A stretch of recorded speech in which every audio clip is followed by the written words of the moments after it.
एक समय की बात है, एक घने जंगल में भालू राजा हुआ करता था। वो बहुत ताकतवर था, लेकिन थोड़ा गुस्सा और बिना सोचे समझे फैसला लेने वाला था।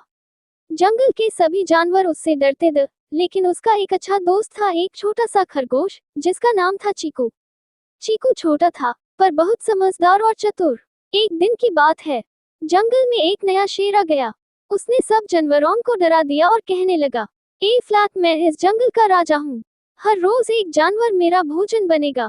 सब जानवर घबरा गए। भालू राजा ने सोचा कि उससे शेर से लड़ना चाहिए, लेकिन चीकू ने मना किया। नहीं भालू भैया, लड़ाई से सिर्फ नुकसान होगा। मुझे एक रास्ता सूझ रहा है। भालू थोड़ा हैरान हुआ, पर उसने चीकू की बात मान ली। चीकू की योजना। अगले दिन चीकू खुद शेर के पास गया। राजा शेर जी, मैं आपका भोजन हूँ, पर माफ कीजिए, मुझे देर हो गई। जंगल में एक और शेर मिल गया था, जो कह रहा था कि वो असली राजा है। ये सुनकर शेर गस से लाल हो गया। क्या, एक और शेर, मुझसे बड़ा, मुझे उससे मिलना है। चीकू उससे एक झील के पास ले गया।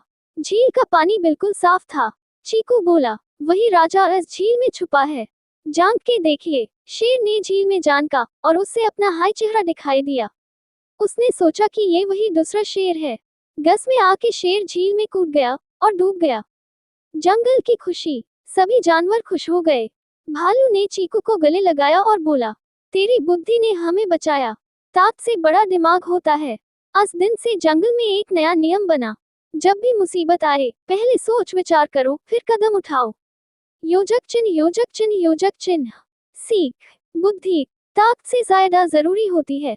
एक छोटे से गांव में रामू नाम का एक गरीब किसान रहता था। वह बहुत ही ईमानदार और मेहनती था। एक दिन रामू खेत में काम करते समय एक छोटी सी थैली पाता है। जब उसने थैली खोली तो उसमें बहुत सारे सोने के सिक्के थे। रामू ये देखकर हैरान हो गया, लेकिन उसने तय किया कि वह इसे अपने पास नहीं रखेगा।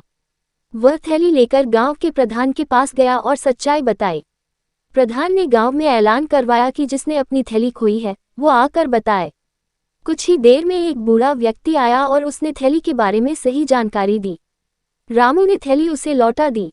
वह बूढ़ा व्यक्ति बहुत खुश हुआ और बोला, बेटा, तुमने आज के ज़माने में जो ईमानदारी दिखाई है, वो बहुत दुर्लभ है। ये सारे सिक्के अब तुम्हारे हैं। रामू ने पहले तो मना किया, लेकिन बूढ़े व्यक्ति के आग्रह पर उसने कुछ सिक्के ले लिए और बाकी गांव के मंदिर को दान कर दिए। सीख, ईमानदारी हमेशा फल देती है। चाहे परिस्थिति कैसी भी हो, सच्चाई और अच्छे कर्म का इनाम जरूर मिलता है।